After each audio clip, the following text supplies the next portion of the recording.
अस्सलाम वालेकुम। Hello hello hello hello everybody. SBA का नेक्स्ट आपका जो पेपर है वो है सोशल स्टडीज़ का, तो हिस्ट्री ज्योग्राफी का, जैसे भी आपको मुनासिब लगे। तो उसमें कौन कौन से क्वेश्चंस आएंगे, किस तरह से पेपर आएगा, जैसे कि आपको पहले पता है कि 10 होंगे उसमें एमसीक्यूज़ और 3 आपको दूसरे क्वेश्चंस आएंगे सब्जेक्टिव में, जिसके 2-2 पार्ट्स होते हैं। ठीक है, तो देखते हैं कि किस तरह के क्वेश्चंस जो हैं वो एक्सपेक्टेड हैं, एमसीक्यूज़ की शक्ल में आपको पूछे जाएंगे। 2017 की मरदमशुमारी के मुताबिक पाकिस्तान की देही आबादी कितनी है? सही है, ये आपने क्वेश्चन के आंसर जो हैं वो सर्च कर लें, अपनी बुक्स को पढ़ें, उसमें देखें फ्रंटल बारिशों की वजह क्या है। फिर है थर का सहरा कहाँ वाक़या है, ये कौन से इलाके में है, किस जगह पे है।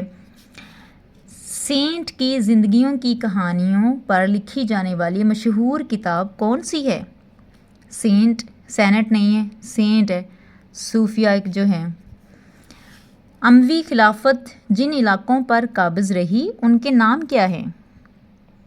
ठीक है, वो जिन जिन इलाकों पर भी उनका कब्ज़ा था आपने उनके नाम बताने हैं। फिर है फातमियों का अकीदा क्या था?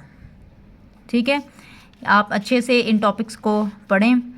फिर है अब्दुल मलिक बिन मरवान ने अरबी को कौन सी ज़ुबान करार दिया? जैसे होता है ना बैनुल-अक़वामी ज़ुबान, कौमी ज़ुबान, दफ्तरी ज़ुबान, कौन सी ज़ुबान उसने इसको बनाया था। नेक्स्ट इज़ तफरीही मरकज़ की मिसाल कौन सी है? मतलब आपको उसमें से आपको एमसीक्यूज़ दे दिए जाएंगे, आपने उसमें से बताना है कि 4 ऑप्शन होंगे, उनमें से तफरीही मरकज़ की मिसाल कौन सी है, आपने वो बताना। फिर है मुख्तलिफ़ मसाकिन में राबते का अहम ज़रिया कौन सा है? मसाकिन मतलब रहनों की जगह, रहने की जो जगह होती हैं, शहर, गांव, देहात, जंगल, सहरा, इन सब में राबते का सबसे अहम ज़रिया कौन सा है?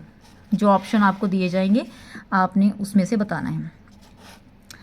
फिर है 10th 10वीं सदी में जागीरदाराना निज़ाम किसने तैयार किया?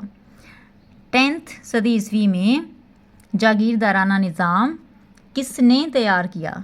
4 आपके पास ऑप्शन होंगे उन लीडर्स के, किन में से किसने किया था। तो आपने ये सारे जो क्वेश्चंस हैं ये आपने सर्च करने, आपने ढूंढ लेने हैं कि आपके किन टॉपिक्स में हैं, और वहाँ से आप इनको अच्छे से याद करके पेपर की तैयारी करें। नेक्स्ट आपका आ जाता है जो सब्जेक्टिव पार्ट है, जिसमें 3 क्वेश्चंस होते हैं, हर क्वेश्चन के 2 पार्ट्स हैं। ठीक है, उसमें जो मोहम्मद बिन कासिम वाला आपका टॉपिक है, दिस इज़ रियली इम्पोर्टेंट। आपने मोहम्मद बिन कासिम के जो सारा वो टॉपिक है उसको बहुत अच्छे से प्रिपेयर कर लेना है।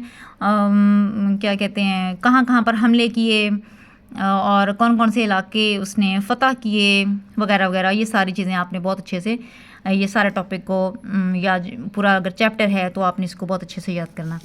फिर है दरियाओं वाला जो आपका यूनिट है, या उसके कुछ पार्ट्स हैं, या जिसमें डेल्टा वगैरह के ज़िक्र हैं, तो आपने ये वाले भी क्वेश्चन बहुत अच्छे तरीके से याद करने हैं, जिसमें दरियाओं और डेल्टा वगैरह के बारे में बातें, उनकी खसूसियात हैं, या दरिया वो कहाँ से गुज़रते हैं, या जो भी हैं। ठीक है, आपने ये वाले टॉपिक आपने बड़े अच्छे से याद करने हैं। फिर है मैदान का, मैदानी इलाकों के बारे में है आपका टॉपिक, या किस तरह के मैदान पाए जाते हैं, मैदानों की इकसाम क्या हैं, जो भी है ना वो क्वेश्चंस इससे रिलेटेड, मैदानों से रिलेटेड आपने वो याद करने हैं।